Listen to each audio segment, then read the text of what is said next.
We are now live. Charles, over to you. Okay. So guys, thanks for showing up.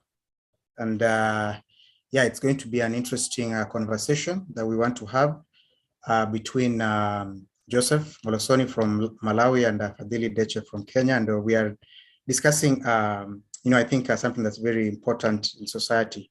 Pretty much our societies are built on this marriage, sexuality, relationships, and just the various, the perspectives that the Christian has on these issues, as well as the secular humanist. And maybe Fadhili will talk about what even a secular humanist is. And we want to see, especially in the African context, how the perspectives will influence the African. And so I do believe we have able debaters and we have a moderator, Kevin Chue. And so I guess without further ado, I think we will just start because time has already been far much spent.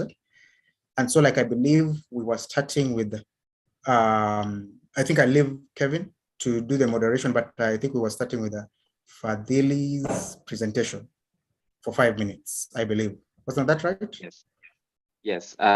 Maybe just to get into perspective, I hope you can hear me and you can see me. I'm using my phone for that because I've disabled my camera on my laptop for security reasons. So I'll just reiterate the topic. The topic is the Christian and secular humanist perspectives on the African family, marriage, and in family, marriage, and sexuality in the African context. So what we'll have is we are going to have 90 seconds opening statement. We'll start with Fadhili, then we'll go to Solomon, go to Joseph. Then after that, we're going to also have a 5-minute opening statement. That is like you have the 1.5, then you also have the 5. Then also you're going to have a cross-examination where Fadhili will ask questions regarding the presentation of Solomon. That is for around 2.5 minutes. Then also going to have the same vice versa happening for where Solomon also asks questions regarding the presentation. So you're also going to have for around 4 minutes there. Then also we're going to also have rebuttals from each side, that is from Fadhili and also Solomon. Then also going to have like around 6 minutes, I think around 10 minutes of question and answer from the audience would have been.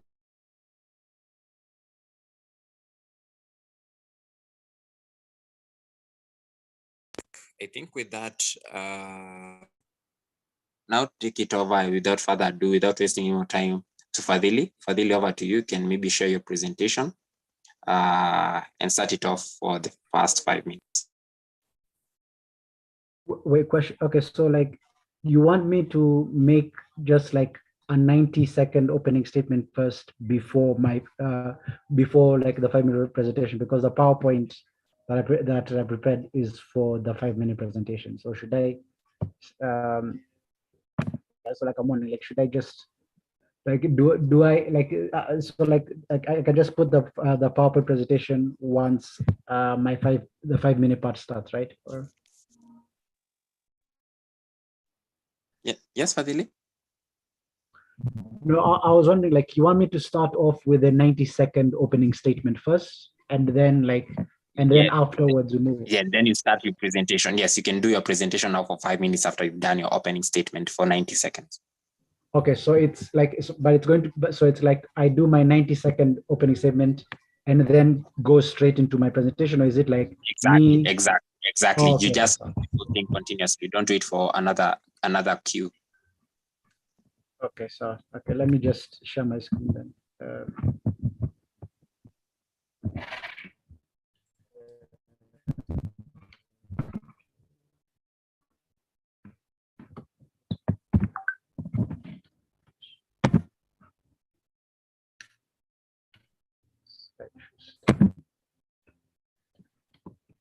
Oh, yeah, All just right. before Fadhili starts, I'll be taking the time. So I guess now it's 6 minutes, 30 seconds each. Yeah, So, yeah. so when you start, I'll start taking the time. Okay, so That's right. I guess I'll just start in 3, 2, 1. All right, good Okay. evening. So good evening, everyone.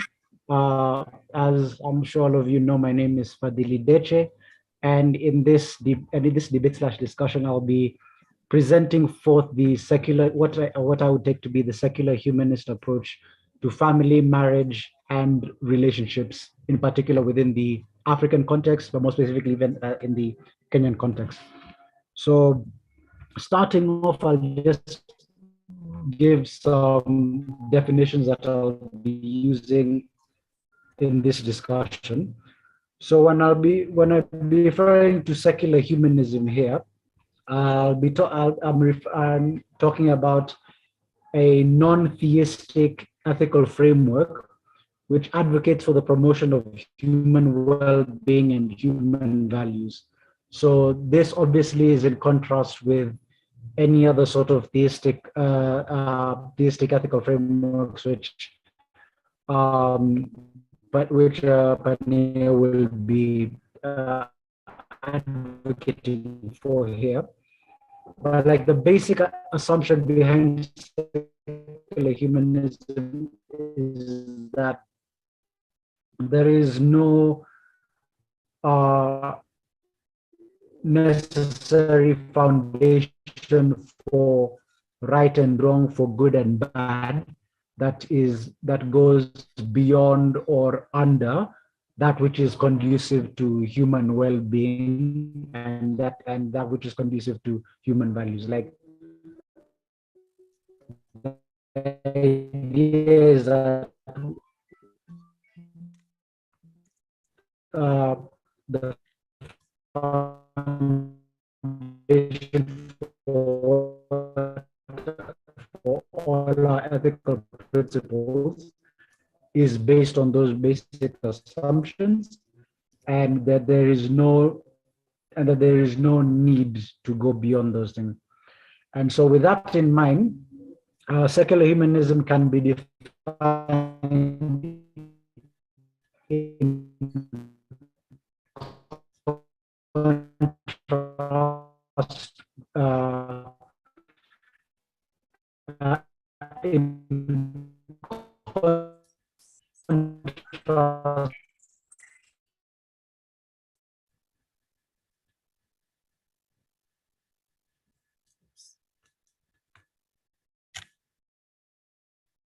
I think Fadhili has dropped off. Okay. Let me see if I can get a hold of him. Sorry for that. Sure. So just take a bit of a break there. Maybe maybe just review the topic of the day as I try to get a hold of him. Okay. So again, as we get Fadhili back, again, I'll just have these shared. So basically what we're having today, okay. Let me stop my share first. Let me have these ready on my end. Okay, bam. Okay, let me share this screen.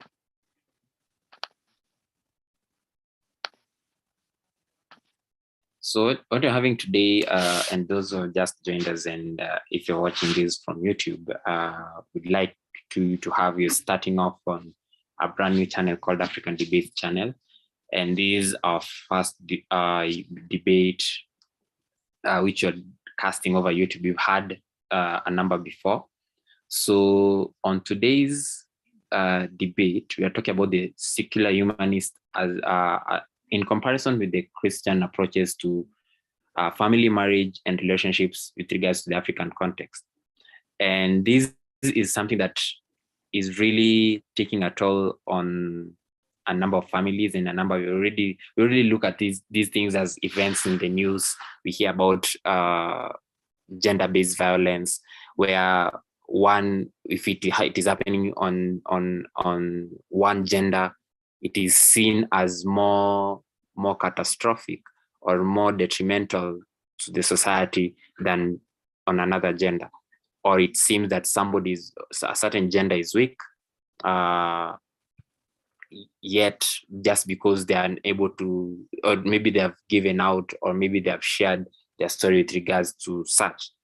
Again, we are looking at a stage or a day in time where youth are shying away from marriages.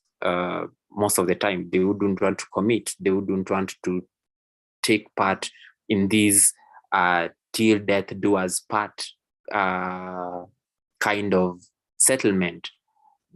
Somebody regarding with regards when it comes to sexuality, you're talking about things such as having casual sex, having civil partnerships, having contract marriages, and so on and so forth. And the family, we're talking about even the essence of things coming out, such as what are the side effects of single parenting, and all those. And those are the things that we're trying to look at it. How does a secular humanist look at it? What is the perspectives of the secular humanist? What are the perspective of the Christian with regards to such real life context, or real life use cases, or case studies with regards to the family, marriages, and also relationships. And that is something that we really need to get right. We need to get right, and you don't want to lose our African culture. There's also the essence of work, the things of your money is our money and my money is my money. How does that really work? There's the issue of work. What are the roles? So those are the things that we're looking at. So thanks so much. I can see Fadhili is back. I hope his audio is now good. I think you're going to take it back from the top. I think maybe Charles, you can guide on that with regards to timekeeping. How do we do it? Do we take it back from the top, or how do we do it? Yeah, back to you, Charles. Yeah, I was thinking that maybe we just make it a 5-minute presentation. We don't need the speakers to introduce themselves because of the time that is per much spent. Sure. So let's just start with the 5-minute presentations. This first one with Fadhili, and then the next one with Joseph, and then we'll take it from there. Okay. So we can just start immediately, I guess. Okay, Fadhili, let me make you co-host. Okay, go on.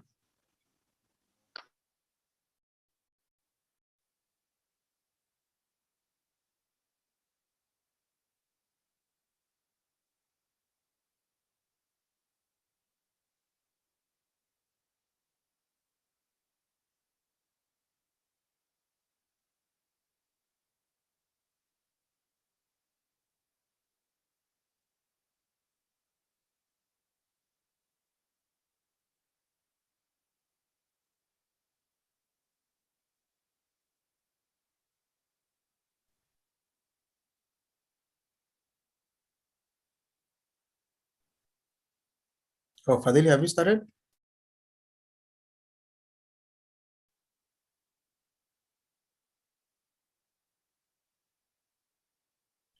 Has Fadhili started? Not yet, not yet. I think I can see the screen. I can see the slide on definitions, but I think Fadhili hasn't started speaking. Yeah, Fadhili, we cannot hear. We can't hear you.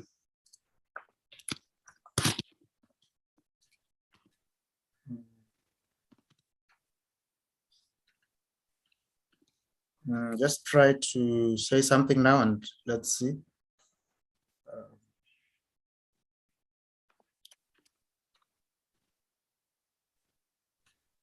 Maybe try to speak first before you share, so that we can confirm your audio is okay before you share.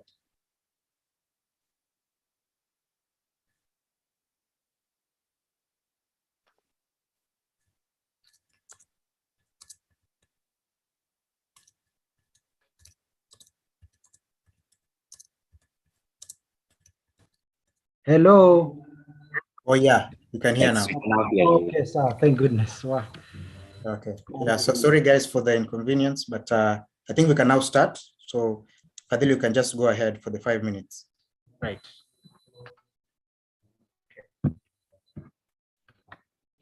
Okay.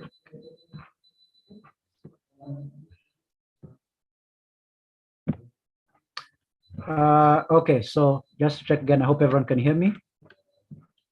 Yes, we can. Yes. Now it's Right. okay.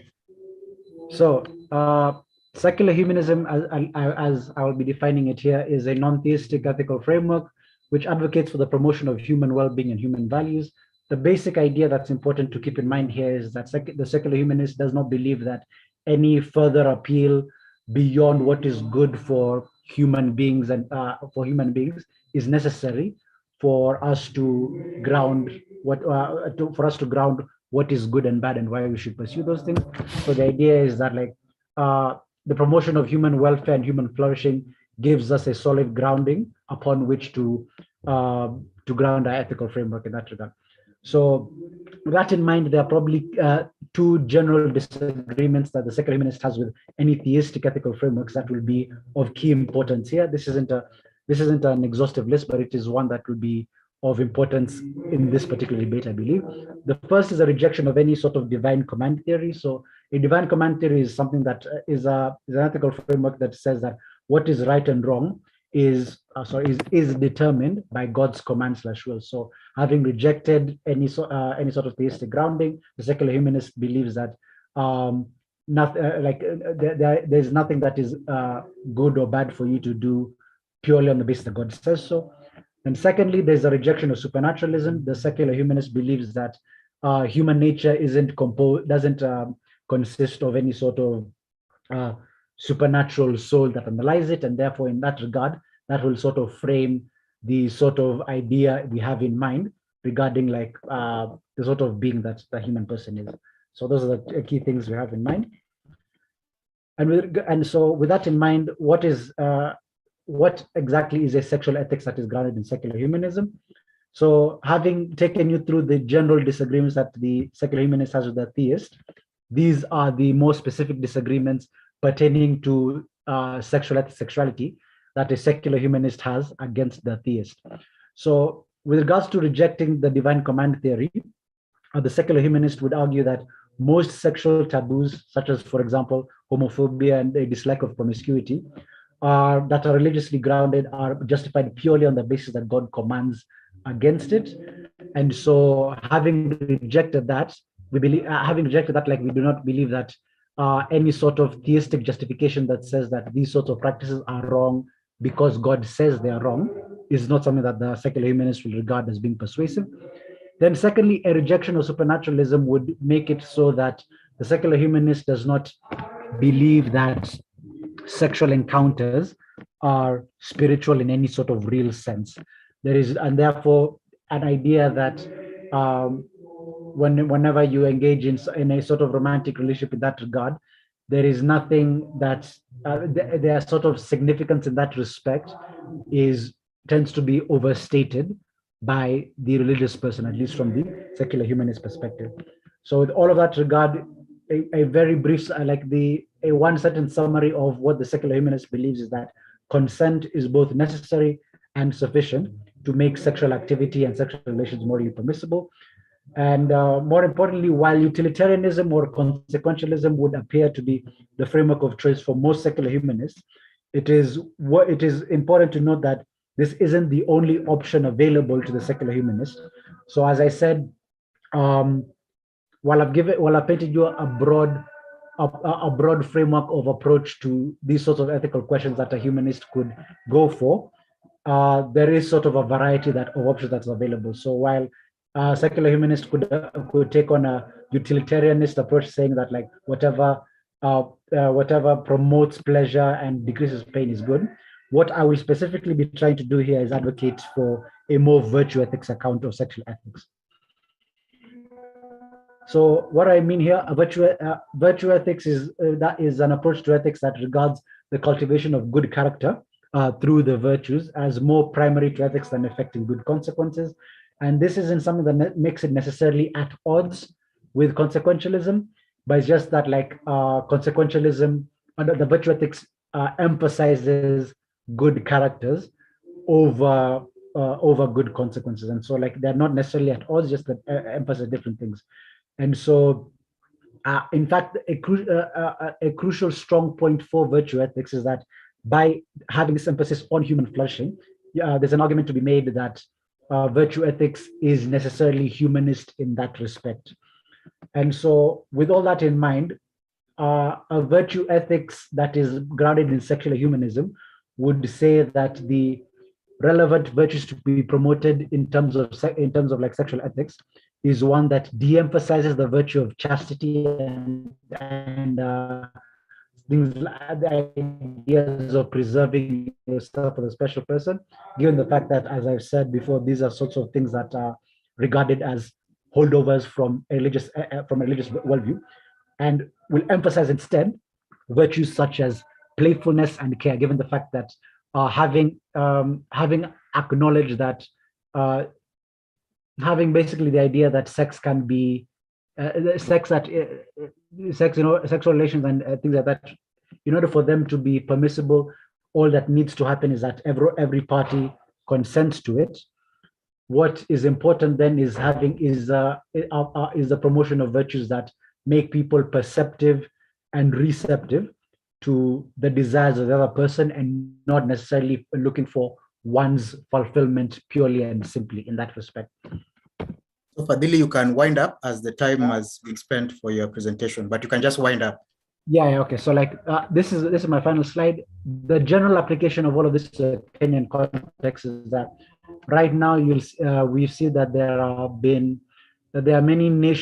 nationwide discussions concerning matters pertaining to the fact that adolescents are engaging in sexual activity. So discussion concerning age of consent, comprehensive sex ed, and provision of contraceptive technologies.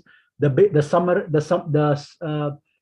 summary of the point that the secular humanists will have to, with regards to these things, is that it is important to inculcate an attitude of mutual beneficence in all of these sorts of encounters. And then with the discussions concerning the importance of marriage and reevaluations of our existing views about the family, the secular humanists would instead place an emphasis on greater freedom in choosing the sorts of unions that people want to enter into, rather than fitting into like a pre-existing framework of what the family is supposedly meant to be. And so with that, I can conclude my presentation there. All right. Thank you. Joseph, over to you. Good evening. I hope I'm audible. Yes, you are. Yeah, thank you. So my presentation is kind of scrappy, but then gives an emphasis of the topic at hand. So Charles, can you share my presentation? Charles. Okay. Yes, he's sharing. All right. I hope you can see the screen. Yeah. Oh yeah. Can you see the screen? Yes, sure. You can go to the next slide. Next slide. Yeah. So, contrary to my fellow debaters' point of view, I'm basing my presentation on the Decalogue, one of the laws, that the commands that God has given us in Exodus chapter 20, where it says you shall not murder. I mean, you shall not commit adultery. So the debate is hinging on objective morality, and the topic under discussion is of no exception. No, as a moral issue, the question presumes a moral problem. So with regard to such moral problems, questions that are relevant ought to be asked, like what actions, human actions, including sexuality, morality, and the family spheres are involved, in what social institutions, family, governments, etc. are involved. Also, what are the essential purposes inherent with the nature of these human actions and social institutions? So these moral values or duties, so because it presumes a moral problem, there are moral values or duties that follow from the objective moral standards. we certainly have to appeal to these morals for a meaningful argument, as the topic is hinging on that, where moral law regulates human behavior in relationships. So we cannot, my position is that we cannot ground secular humanist values of sexuality, marriage, and the family because they simply do not exist. They do not have a basis. And marriage, defining it as a union of a loving service to others. So this is consistent with the Christian message, where we don't see marriage as just a contract, but a lifelong relationship, a covenant. So marriage and all relationships in sexuality were created by God, and the family is the basic unit of society, a good society, because I believe, as my fellow debater here believes, that it is for the good of the society, that's his motivation. Whereas my motivation as a Christian is that it isn't just the goodness, it isn't just the end of like for the society, but that this is motivated by a holy God who has given us laws so that we can follow, we can live, we can reflect his nature, and then give his glory. So there has to be a stability in in the attainment of moral law. So the next slide, Charles, can you share the next slide? In the next slide, yeah, sorry. So for a meaningful debate, we also have to define and have a clear picture of what sexuality, marriage, and the family are. I believe marriage defies egoism, which is seemingly consistent with a secular humanism position.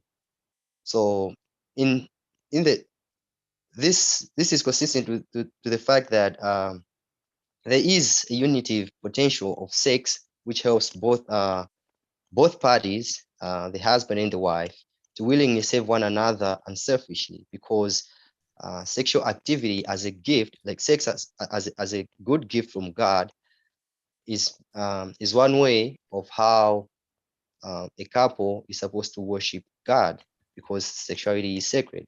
So unlike the secular humanist worldview, marriage is seen as a contract, not a covenant.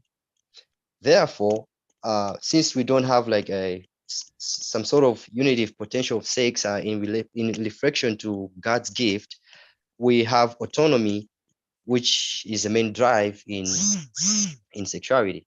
So the sacredness of human sexuality and goodness of marriage and beauty is abolished in the secular humanism. I've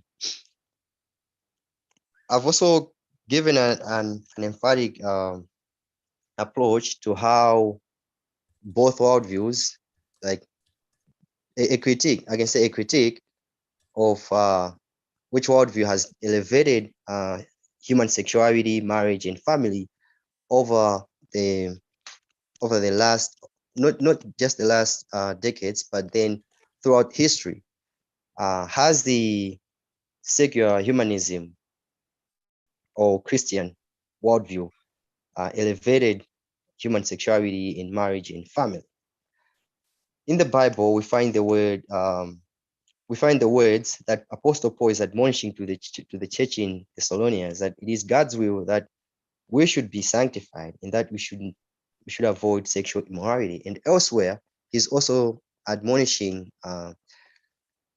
those who are married that the marriage bed is to be undefiled, which is not something we are going to see in the secular worldview, because if it is just if it is something that is hinged on consent of two people who can meet to do something like to engage in sexual activity, then they do not care whether the bed is going to be defiled or not, because they are just going to be fulfilling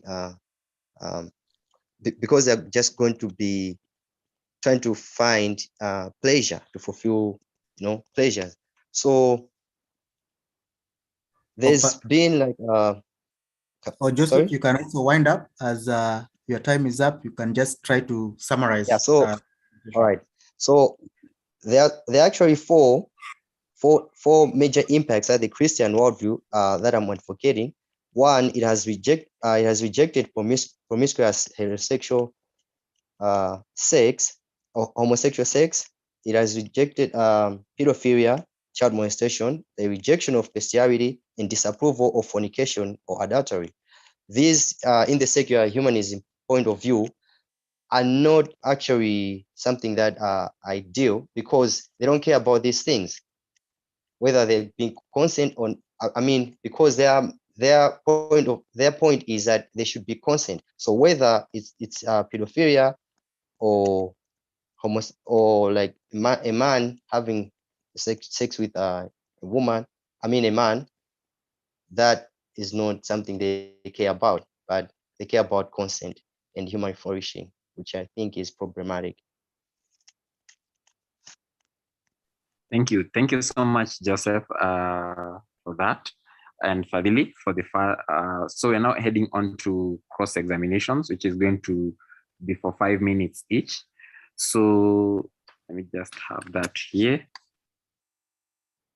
So what we're going to do, we're going to start, which is the best way to start, Charles? We start cross-examining Fadili's, right? Fadili can cross, I think Joseph can, yes?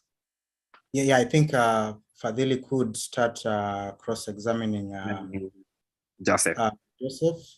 And then Joseph will cross-examine. And so maybe something to take note of is that when Fadili is cross-examining Joseph, he's only allowed to ask questions, and Joseph is only allowed to answer.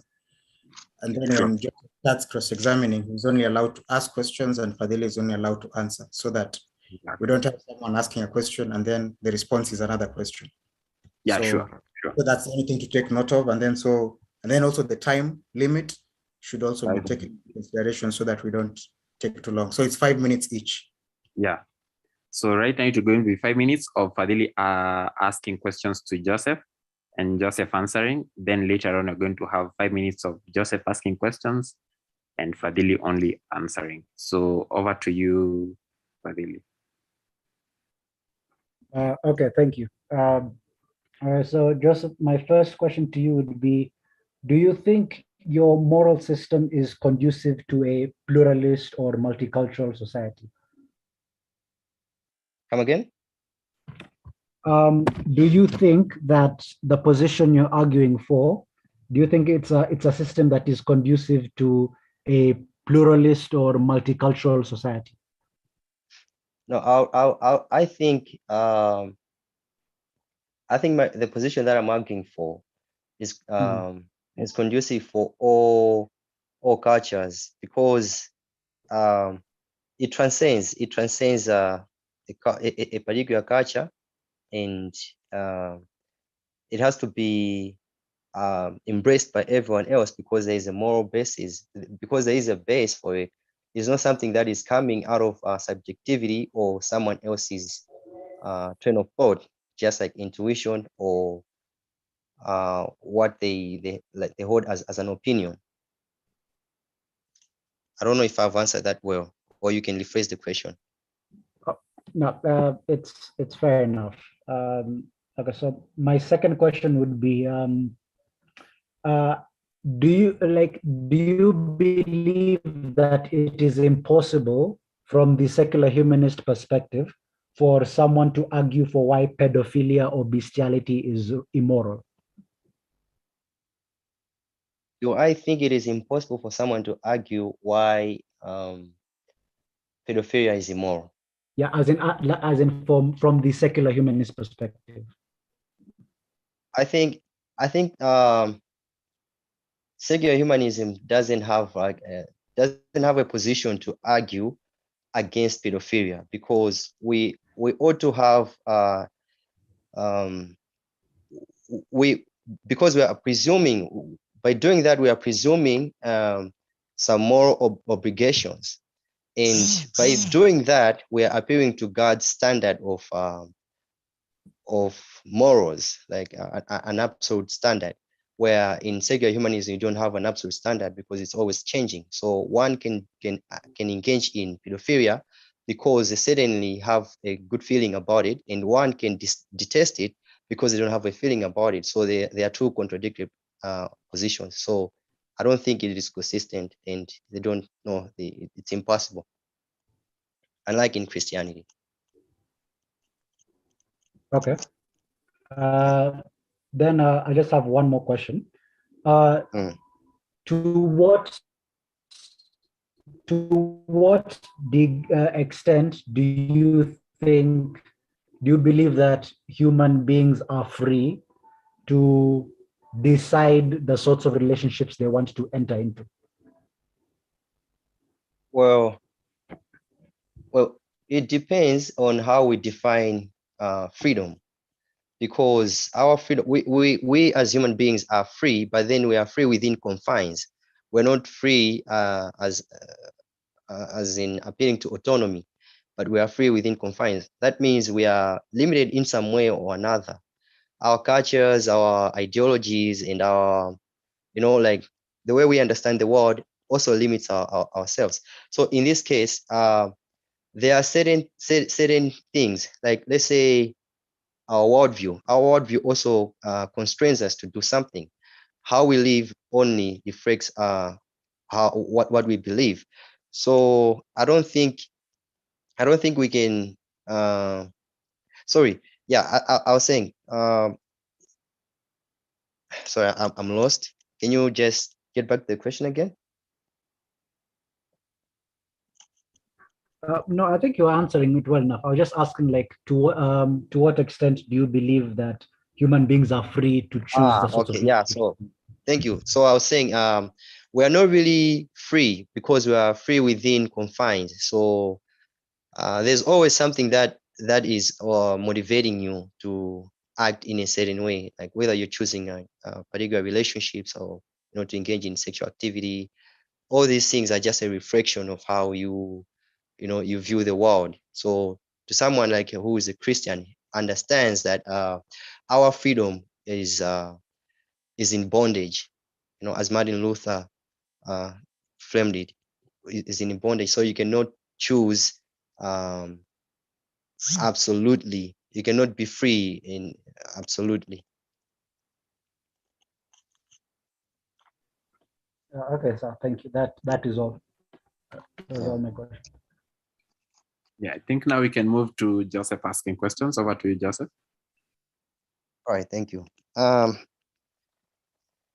Okay, so my first question is why in a world, based on your presentation, like the first page is when you are defining secular humanism, why in a worldview that has no God, or one that rejects supernaturalism, do people, marriages, or families and relationships have intrinsic values and meanings, if there is any at all?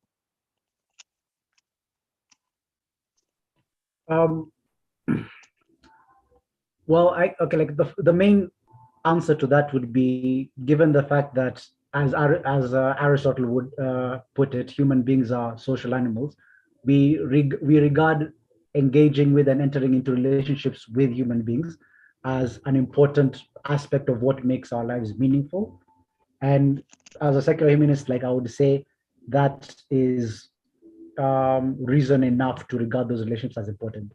Now, of course, what that means is that what is important what is important about the relationships isn't necessarily how can I say this, a pre-prescribed idea of how these relationships are supposed to be. But what is important is that in those interactions, the human beings, when they come together, find meaning, find a meaningful way of interacting that is meaningful for them, rather than insofar as it is like fits some sort of prescribed model given to us from above.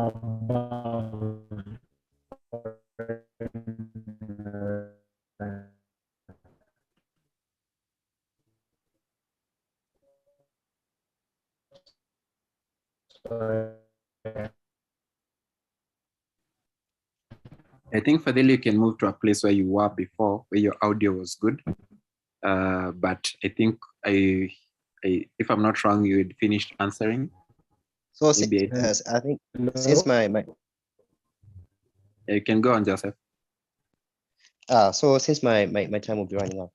From your answer, does it make any difference if one is does it make any difference if one is disloyal to their partner in a relationship? Like, let's say someone is cheating, or someone is being is going around sleeping around apart from their partner, like who they are committed to.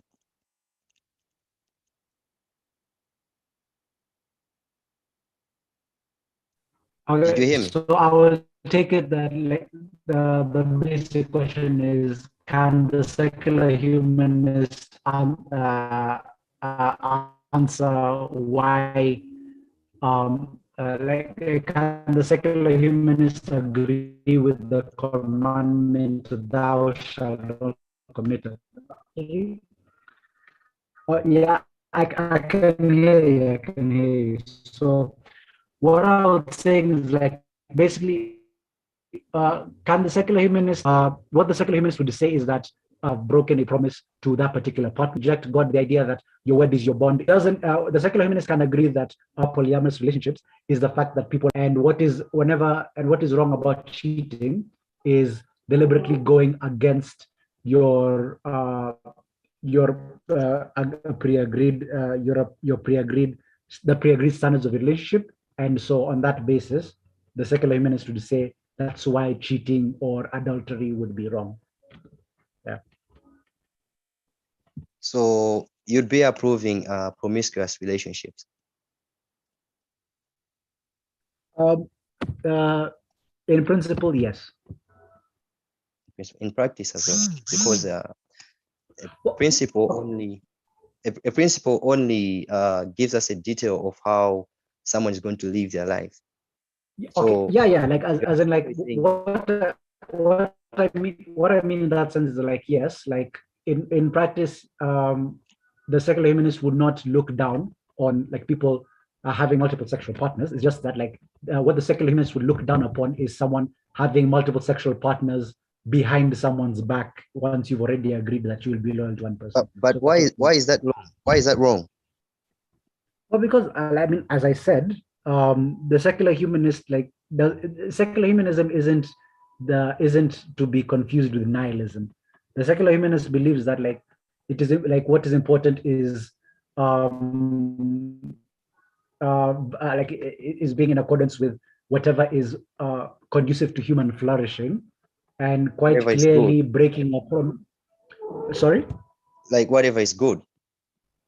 Yes, like yes, whatever is good, and what what grounds this good? What grounds the good, and how do you define the good? Well, I think I have like I've already defined the good in terms of what is good is what is conducive to human well-being / flourishing. So that's what it will be. All right, so my time is up. Okay, thank you so much for that cross-examination session. We're currently moving on to rebuttals, if I'm not wrong, Charles. I think we're moving on to rebuttals. So we're going to have 10 minutes of rebuttals from each of the debaters, that is Fadhili and Joseph. Thereafter, we're going to have some question and answer session. I also had some good questions to ask to each of you, so I can't wait for that session. So currently we're going to have 10 minutes. I think we're going to start, for essence of ensuring that some fairness, I think we're going to start with Joseph. Then we move on to Fadhili with regards to the 10 minutes of rebuttals. So you can do rebuttals on the presentation as well as the cross-examination. Over to you, Joseph. Thank you. I think what we have seen, or what we have heard here is from the secular point of view, is something that that we are failing to grasp the grounds or the basis of obligation in relationships and sexuality. In Paddo's writing in his Republic, Plato was assuming that those who know what is good will love and desire it. But he also recognizes that moral virtue is itself a prerequisite to knowing the good. So we must both know the good in order to desire the virtue, and be virtuous in order to know the good. So in Plato's idea, he proposes a society in which people who do not know the good will be ruled by those who do not. In the secular humanistic perspective, which places supreme value on the flourishing of well-being as a goal. This is the standard, and it is subjective. To substantiate the atheistic or secular worldview, a denial of God becomes the necessity. Where we're seeing this in C.S. Lewis's book, The Abolition of Man. He calls this nonsense, because he points out that the secondary things become the primary things in the secular humanistic position. And G.K. Chesterton says when God is removed, I think we can borrow an idea from this. When it says that when God is removed, the government becomes God. So when we reflect this idea into secular humanism, we find that pleasure becomes ideal, or the self, as a center of humanism, the idea that man is a measure of everything else. So we tend to misconstrue the reality of what is essential, what is good, and what is the basis of these things that we call good. And our motivation to pursue the good are based on our experiences, our how we relate to the world, how we know about the world, which is actually something that keep on changing, and we cannot um, we cannot endorse this ideology to the modern African, that they should in some way embrace it. One thing that my friend has also failed to to to to discuss to discuss with us is the fact that we cannot account for marital longings, like the reciprocity of love that flow from our universal human condition. Quoting Viktor Frankl, who says that when a person doesn't find a meaning in life, they tend to find a meaning in pleasure. That's what secular humanism does. So from the presentation that was shared, and from what secular humanism does, it becomes clear that autonomous reasoning is ideal, because in a relationship where, like, a partner is committed to someone else, they tend to think of it they tend to think of marriage as a contract whereby everyone has has something they want to benefit from. But if they don't benefit from it, they'll just leave off. That's when we find, like, the talk of divorce and everything else. So in secular humanism, we wouldn't find divorce as problematic, because to them it would be like someone didn't find what they wanted to find in that marriage. So autonomous reasoning will suggest that men and women ought or should focus on their own desires, and egocentrism would be ideal in Africa if we embrace secular humanism. In secular humanism world, autonomy will not be the problem. But such happens when marriage is really taken or degraded from its value. Once the relationship or marriage is not beneficial to either, pulling out becomes an option. So here, love is no longer viewed as love, but merely what one intends to get from. And at the same time, we cannot call a society a good society when we don't have good families. Good families come from good marriages, and these are a reflection of what God has taught us in the Bible. What I think of secular humanism is that it tries to retain Christian principles or Christian messages without God in it. So what it does, it embraces Christian morality and all these other things that come from Christianity, but then they just leave out the concept of God or the person who is the main, who is the who is the drive, like, I mean, who commands us what we should do.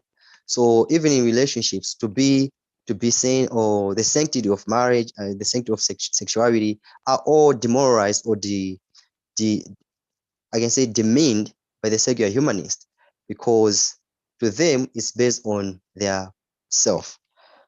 So we cannot live in a society which will be living inconsistently to the Christian worldview.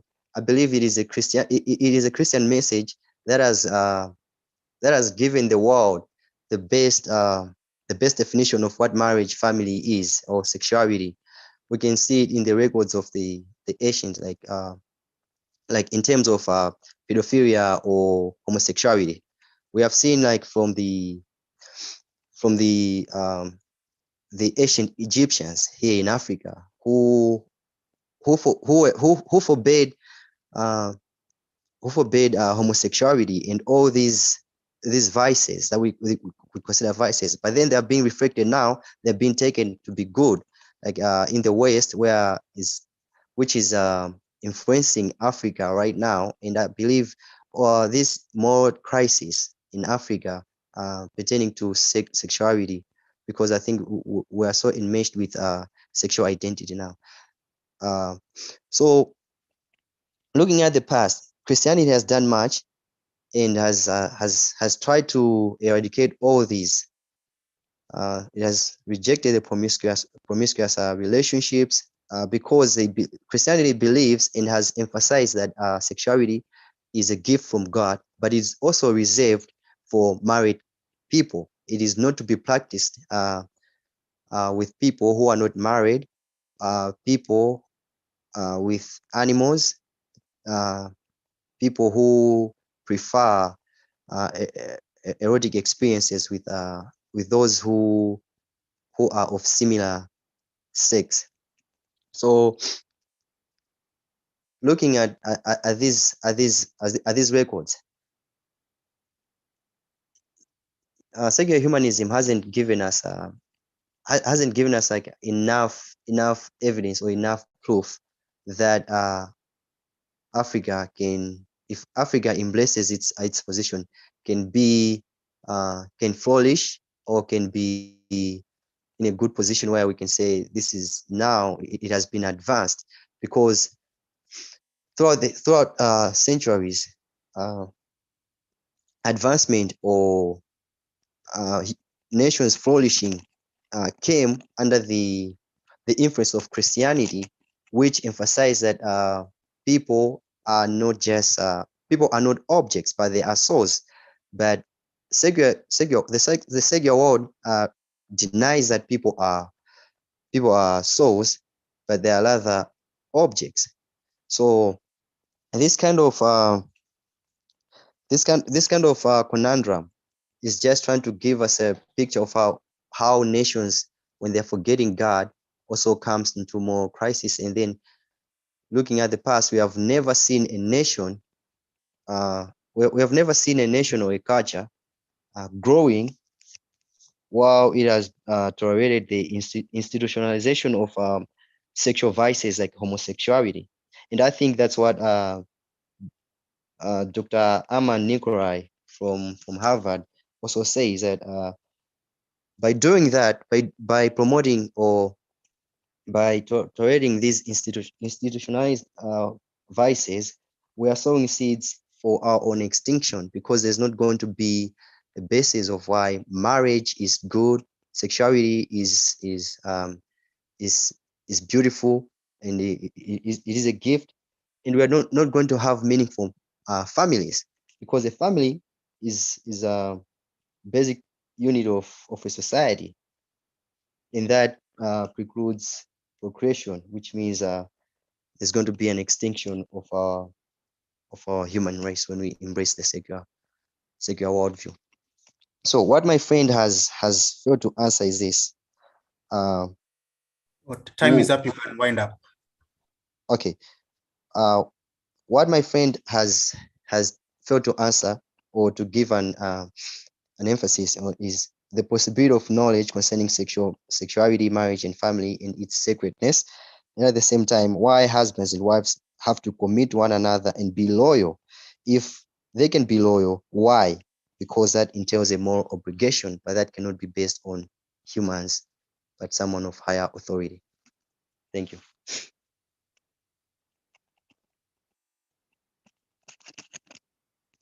Thank you so much, Joseph. We can swiftly move on to Fadhili. Fadhili, over to you. 10 minutes. Right, okay. So, well, the first thing I'd like to start off with is by clarifying, is by like rebutting two main confusions that I think my interlocutor here might have had with regards to secular humanism. The first thing is to note that it shouldn't be reduced to moral relativism or even moral nihilism. And the second thing is that it shouldn't be reduced to the idea that pleasure is supreme. And so with regards to the first point, as I said, given the fact, what's distinctive about secular humanism, perhaps to put the point in different terms, is that it is naturalistic rather than supernaturalistic in terms of how it decides to ground its ethics. And by that, what I mean is that it decides that, it grounds its beliefs about what is good and bad, as I said, in terms of what is conducive to human flourishing. And so this gives us an objective point of view about what is right and wrong, because given the fact that we can look at some of the core anthropological features of the human person, we can investigate what exactly is good or bad, or what is perhaps better yet, what is conducive or not conducive towards the human person's flourishing and bringing about excellence in that respect. So, as I said, while it starts off from a conflicting anthropology from the theistic person, namely in the fact that it denies the supernatural aspect of the human person, and I take it that my theist friend here would regard that as a sort of diminished view of the human person. The fact that it denies that aspect of the human person doesn't entail the idea that we regard the human person as simply worthless. It just grounds it on a different anthropological framework from the theistic perspective.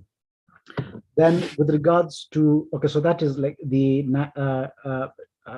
tackling the argument about nihilism, and tackling the argument about pleasure. The decision I made to frame the secular humanist perspective from a virtue ethics perspective is something that I consciously made. And the reason why I did so is that perhaps in mirroring your allusion to Plato, I would say that the vision that I have for human flourishing is akin to that of Aristotle.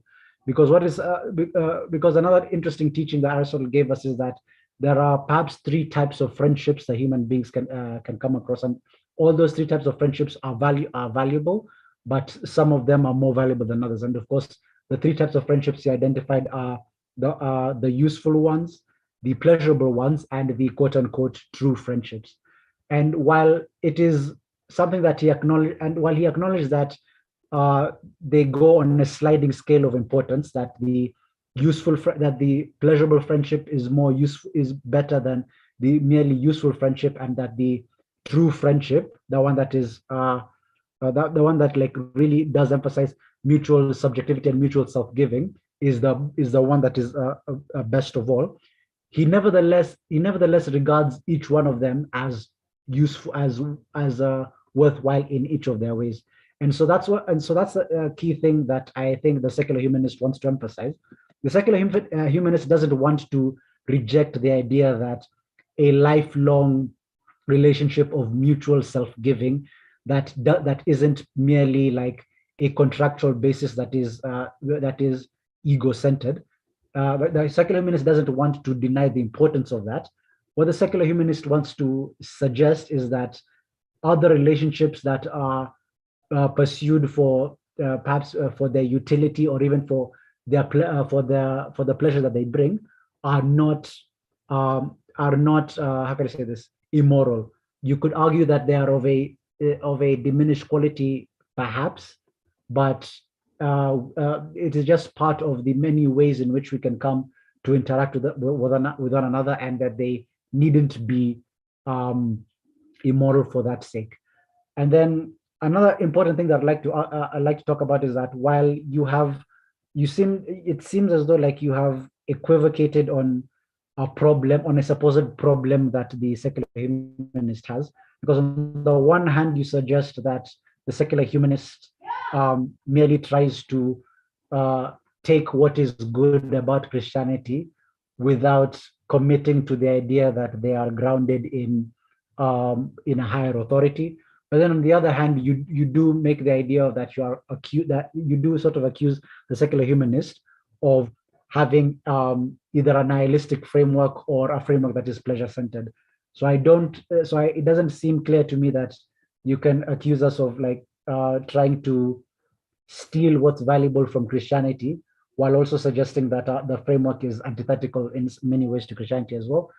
But then finally, what I will say is that if the theist wants to suggest that secular humanism has a crisis of legitimation in terms of the idea that, in terms of like the question of what exactly can we ground our moral framework in, the Euthyphro problem has existed for 1,000 years to prove that even the religious person also faces a similar crisis of legitimation, because on what basis can we because the age-old problem is, to put it in the terms that were put in in Plato's dialogue,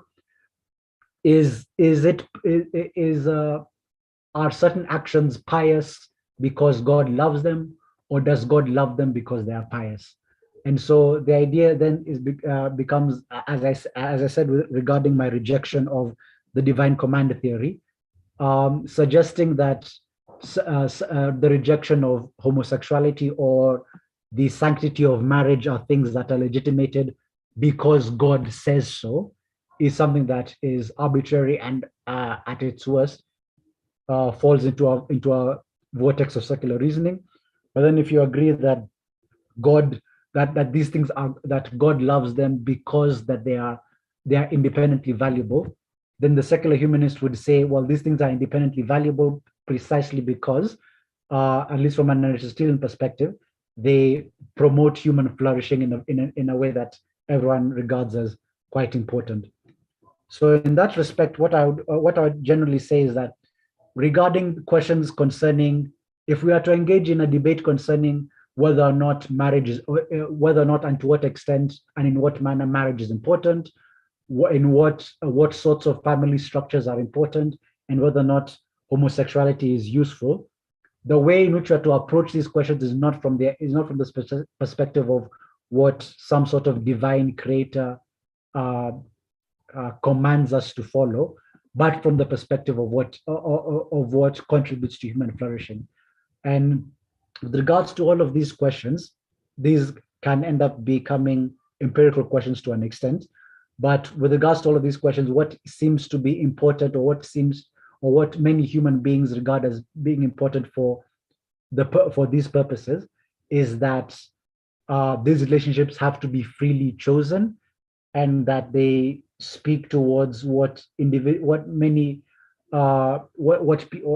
people regard as being conducive for their flourishing. And of course, in that respect, a one-size-fits-all prescription of the relationships that we need to go for simply doesn't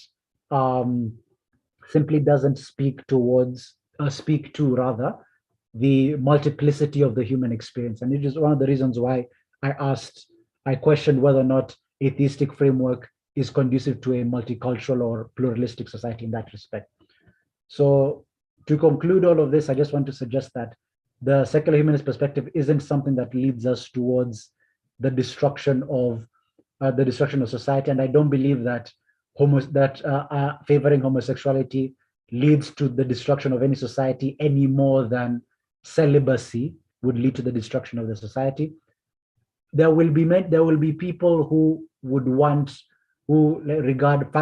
the monogamous family structure as valuable, but the idea that secular humanist wants is that there are many sorts of structures that are valuable, and to arbitrarily prescribe one as being the only sort of structure that is conducive to any sort of flourishing is what the humanist wants to oppose.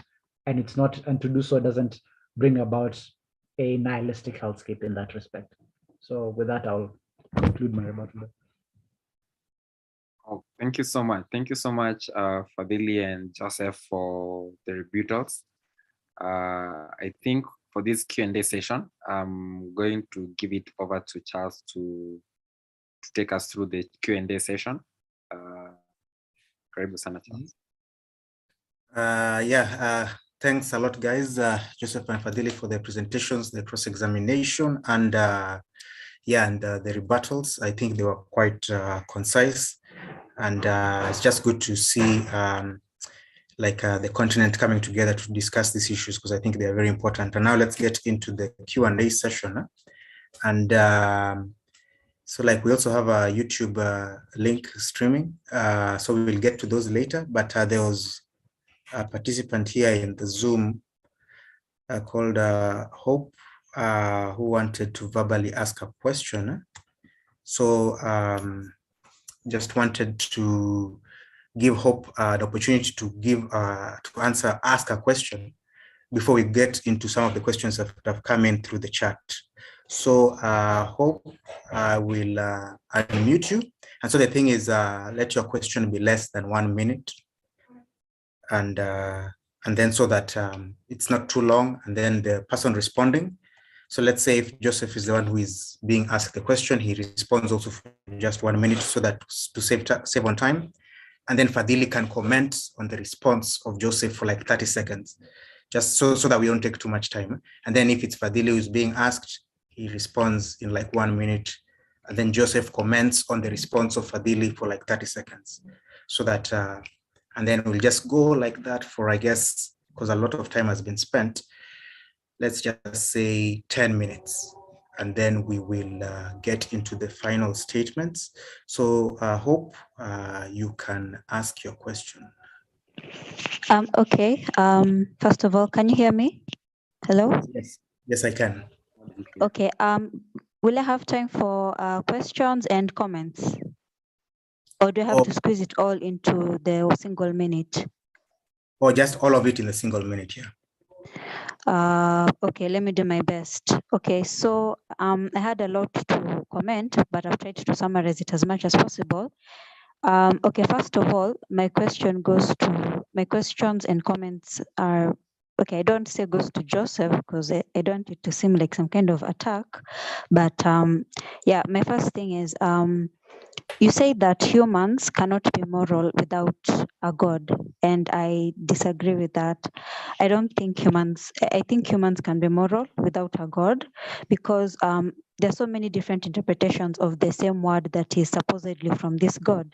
That's the first thing. We also know that from history, there was a group of Christians known as the Gnostics who were silenced and who had a totally different view of God. And it's only a matter of history that made these people not have their dogma preached to the masses. Also, we also see the different denominations within the Christian church. There's so many different interpretations of the same word of God. So how exactly are we supposed to determine which is the word of God? Don't you feel that there's a lot of human input in this supposed word of God? And if you say that the humanist moral code is not grounded by anything because it doesn't come from a supposed higher being, but these humanists say that their morality comes from what is good for human beings, what can improve the propensity of the human race, then I think by the same token, you can't say that the morality from a God we've never seen has any has any foundation in it. Also some other things, you also said that there's nowhere where the other speaker said that, what is it? Said that hello? I was wondering, said that because there are a couple of questions so that we don't forget them. Maybe, okay, you could ask that one a bit later.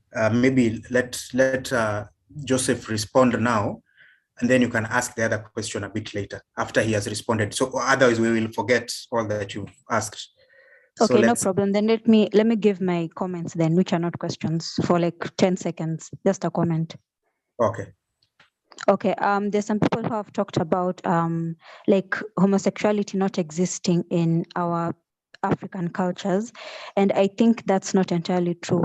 It may have not existed in most of our cultures, but there is no proof that it didn't exist in different cultures within Africa. And even if it did not exist within our African cultures, then our cultures could have been wrong.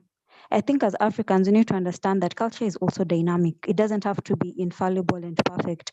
Our cultures can be wrong, and it is up to us, the descendants of those cultures who carried on that heritage, to try and have a pragmatic approach towards these cultures and see if these things are really helping us in the present day. Always reverting to the fact that our ancestors didn't do A, B, C, and D is not a good philosophical argument. So yes, that's it. Okay. Thank you very much. All right, thanks, Hope, for your comments. And I guess, it's good to have all these different views. And so, like, I guess, Joseph, I don't know if, I guess maybe what you can do, because there were a couple of issues there, maybe you can address them one by one, and then Fadhili comments on one issue, and then we'll go to the next issue, and then you can comment, and then you can respond, Joseph, and then Fadhili responds. I think it's going to be a bit tricky, but let's see.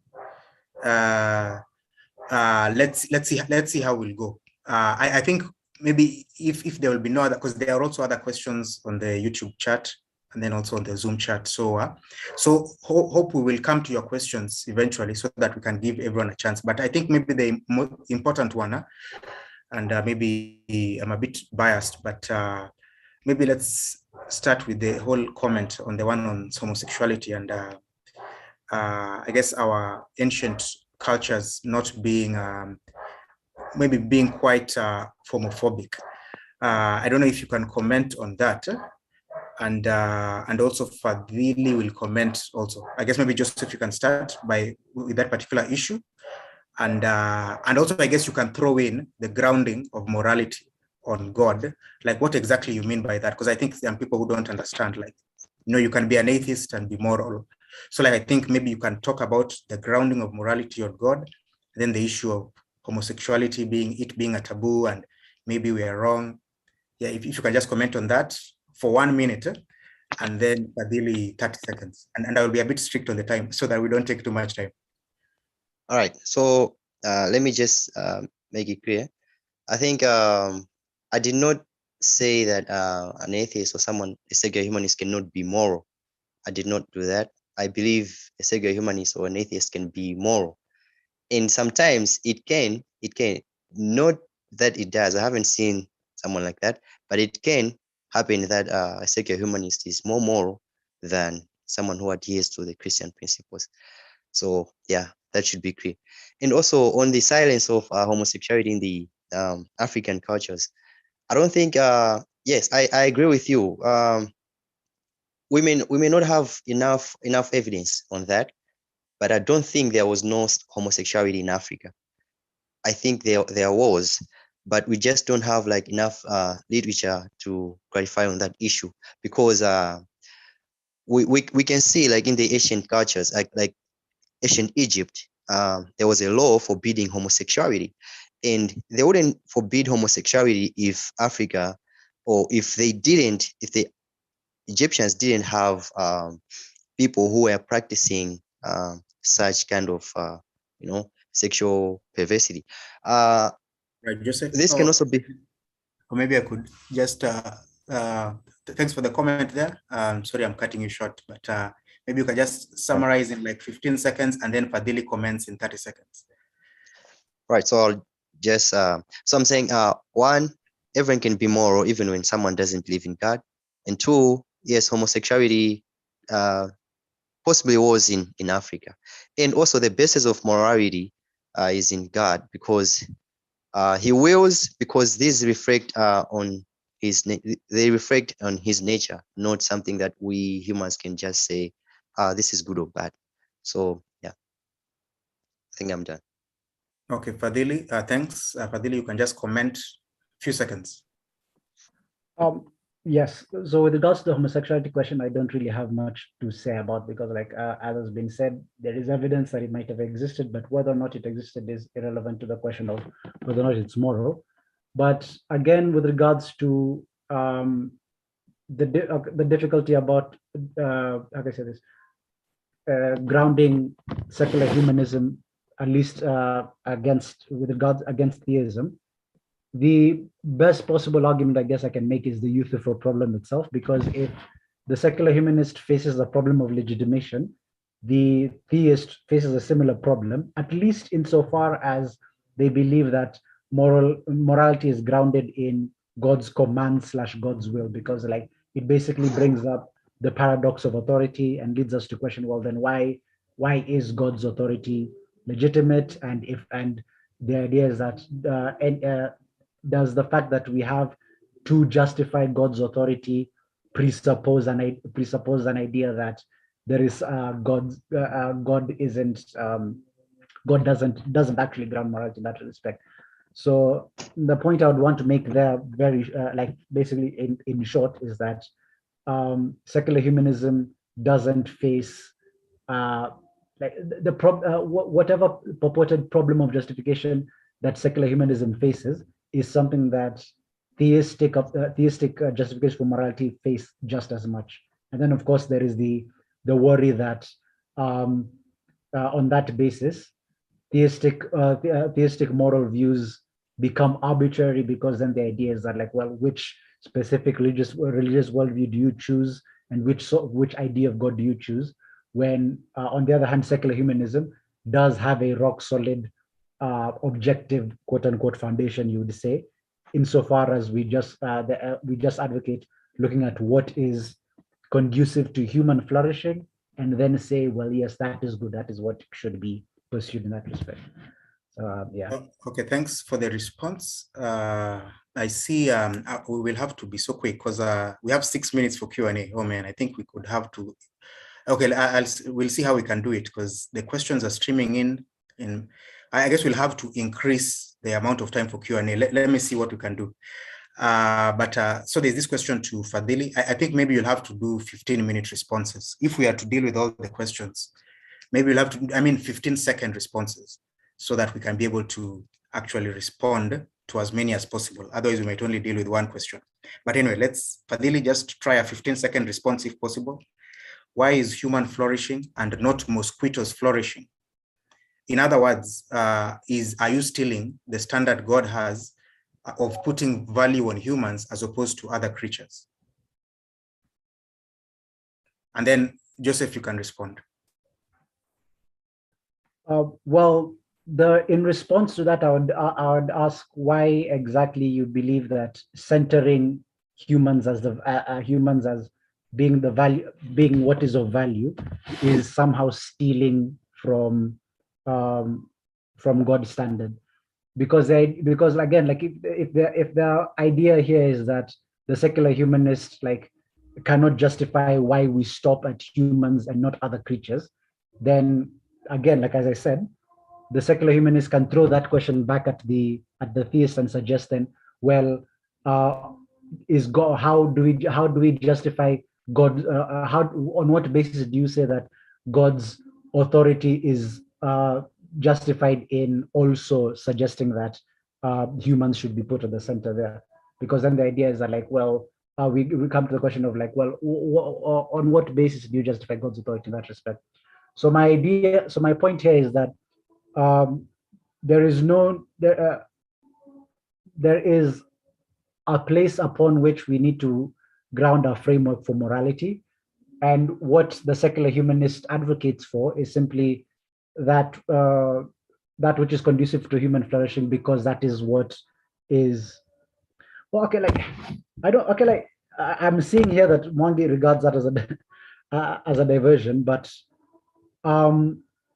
it's I wouldn't call that a diversion, because the point here is that like both the secular humanist and the theist ultimately ground morality on a foundation, and so both our foundations are and all I'm suggesting here is that both our foundations ultimately, like we could say, like unnecessarily justifiable in that respect. So my point is that like, would you want then to advocate for moral nihilism in the sense, given the fact that um, given the fact that given the fact that neither one of us can like say, well, just give an answer to the further why of why we say more human flesh and not something else, or why someone says God as God and not something else. So that's what I'm saying.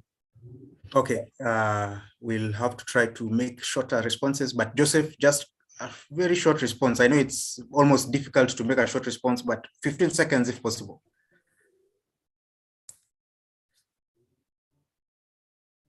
Joseph, can you hear us?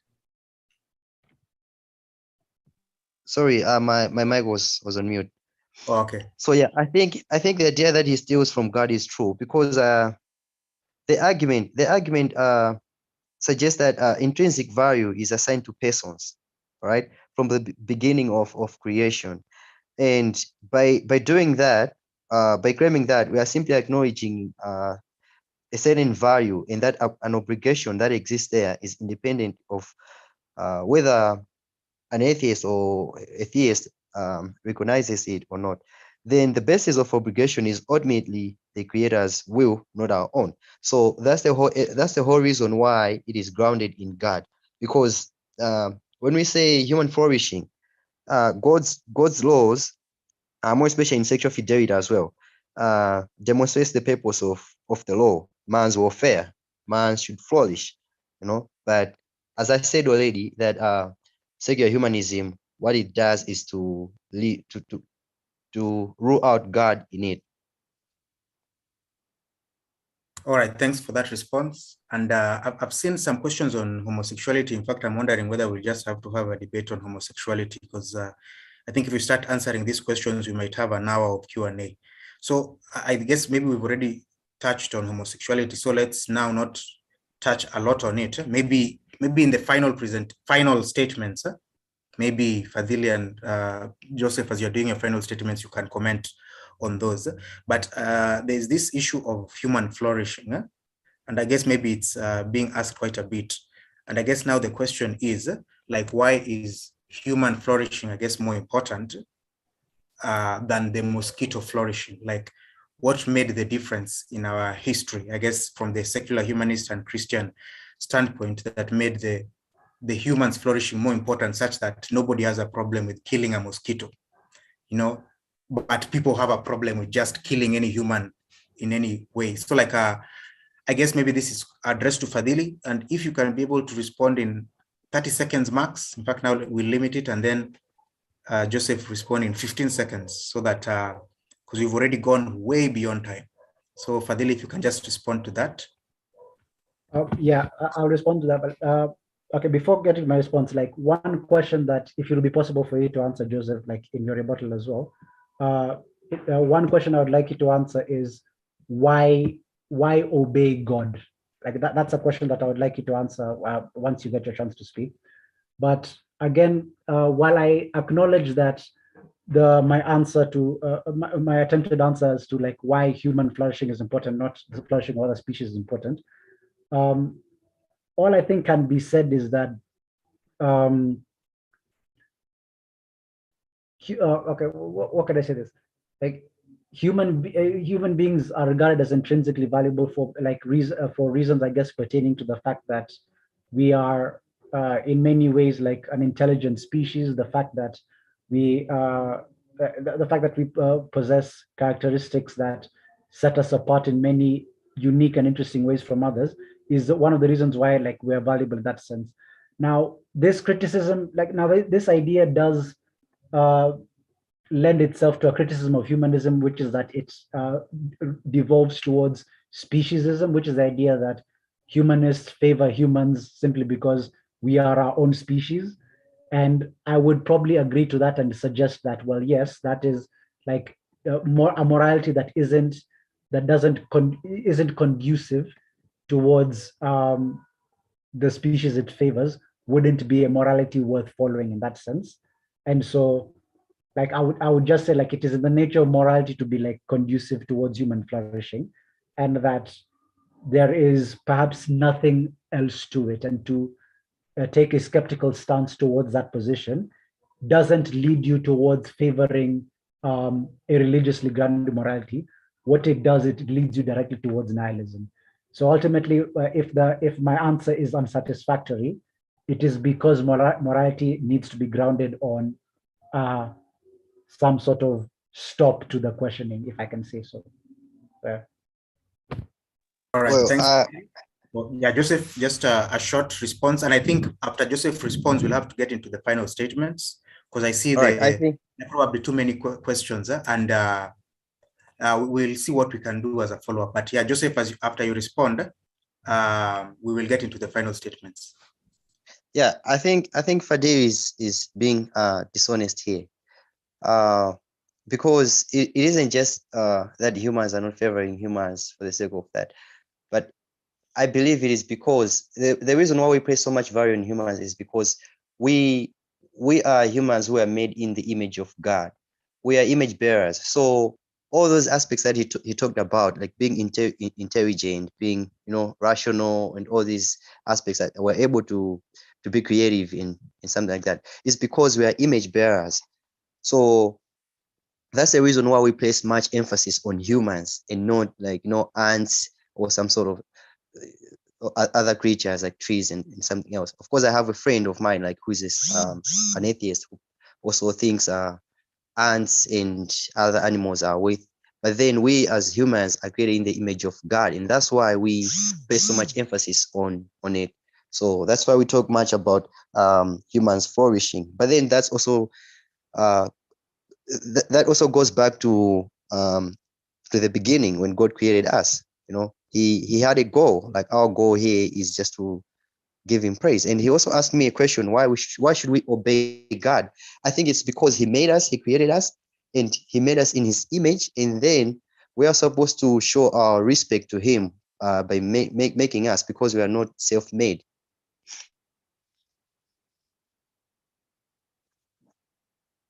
Yeah, I'm thanks done. for that response, Joseph. Yeah, I think it was a passionate Q&A session. I think we could have gone on and on, but I think every good thing has to come to an end. So I want to get into the closing statements. So because Fadhili started, so Fadhili is going to, no, I think, yeah, Joseph. Joseph, because you went second in the opening, I think you'll have to start the closing statement for 5 minutes strictly, like no going beyond. And then Fadhili will end with the final statement. And then we will come to an end. So you can just start immediately, Joseph, with the closing statements. 5 minutes.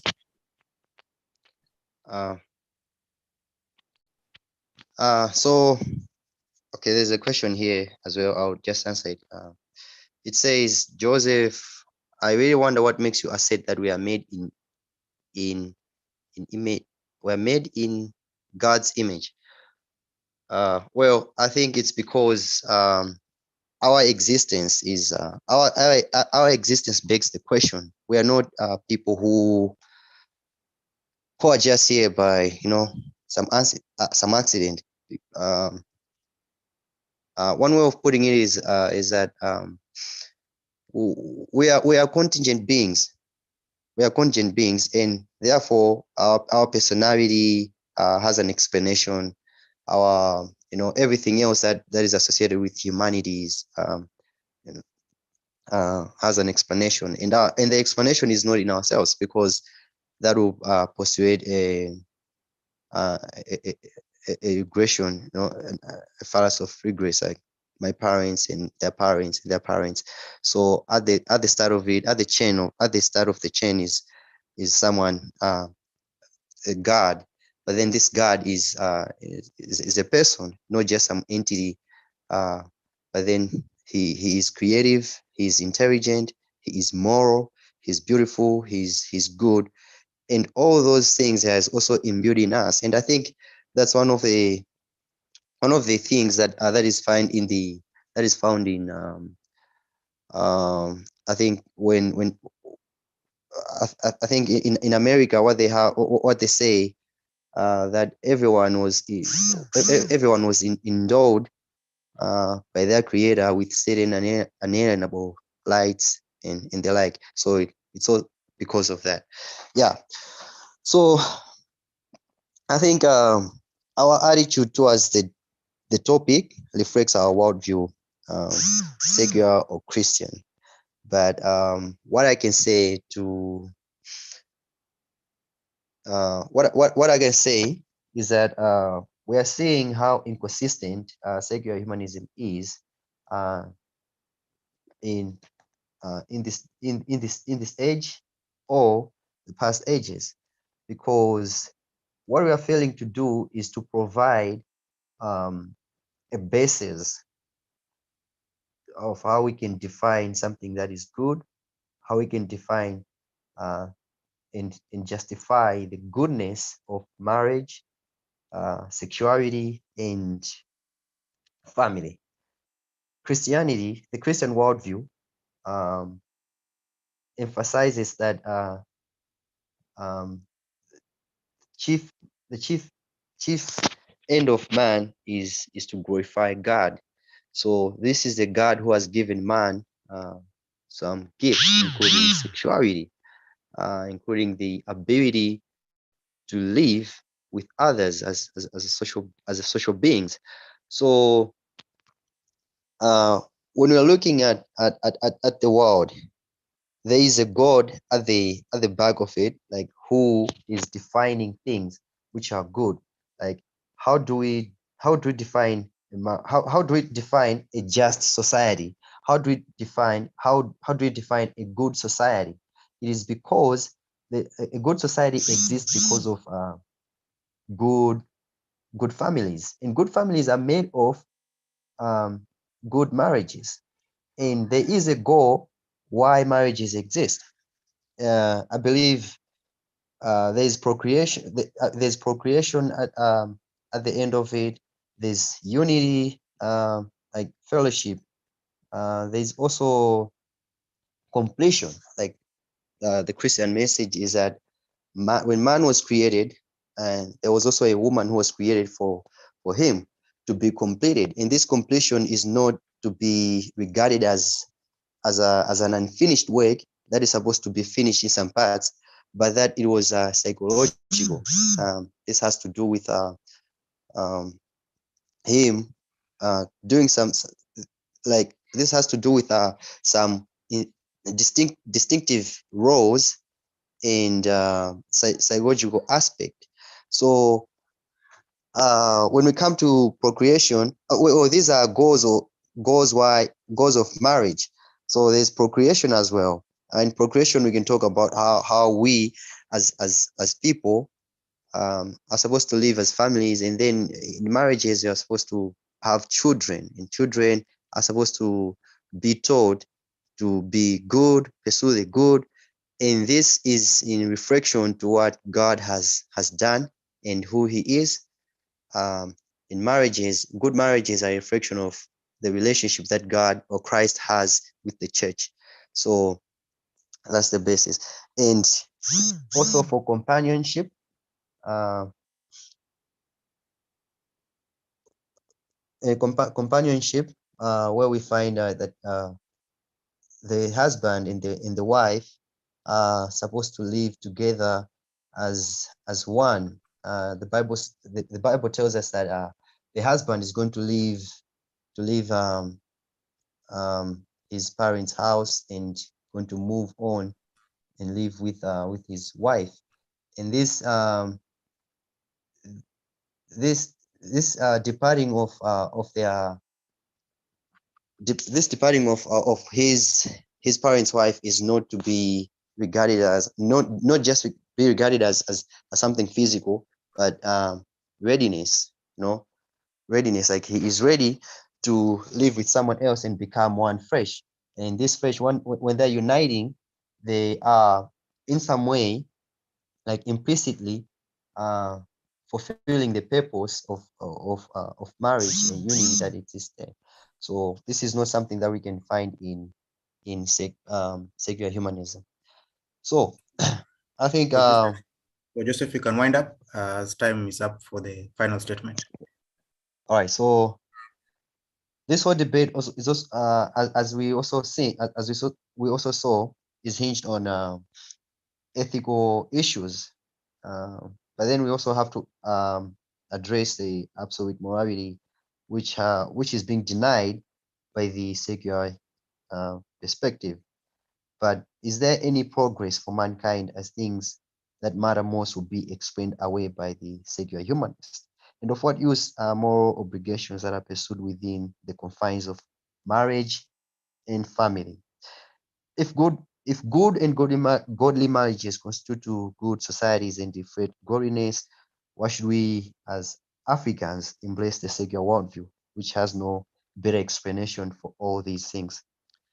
I believe the family is the offshoot of every society, and it is justified by the Christian worldview and not the secular humanist worldview. Thank you. Yeah, thanks a lot, Joseph, for that final statement. And I guess, Fadhili, you can close us off. Yes.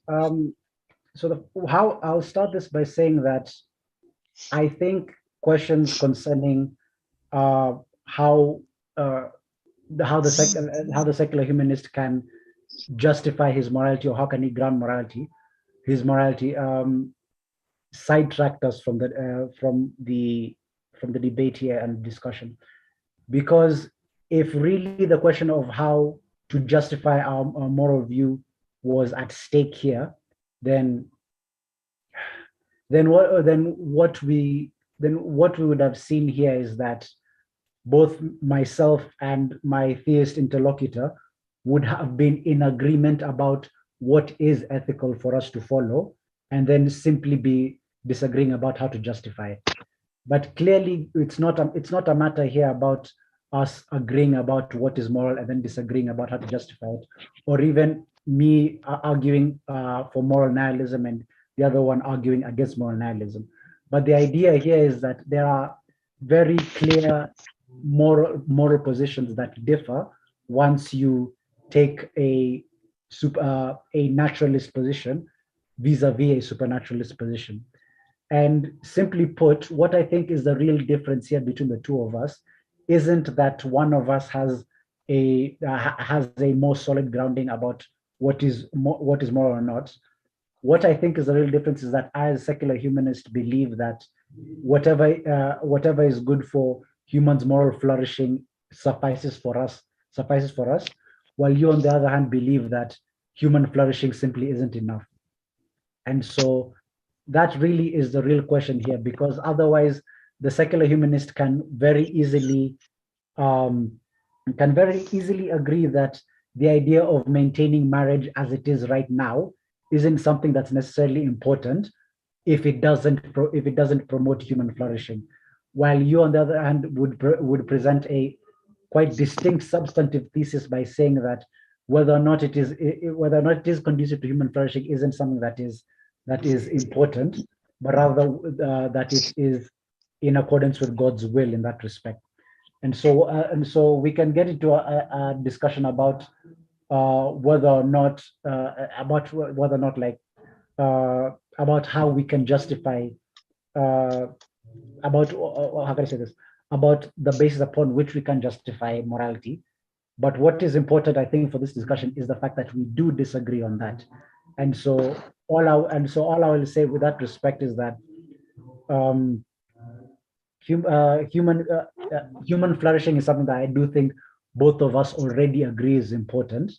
And so the question about whether or not anything else in addition to that is needed isn't something that hinges on a question about, well, how do we justify morality? What it does hinge on is not an ethical question, but a metaphysical question about whether or not God exists in the first place.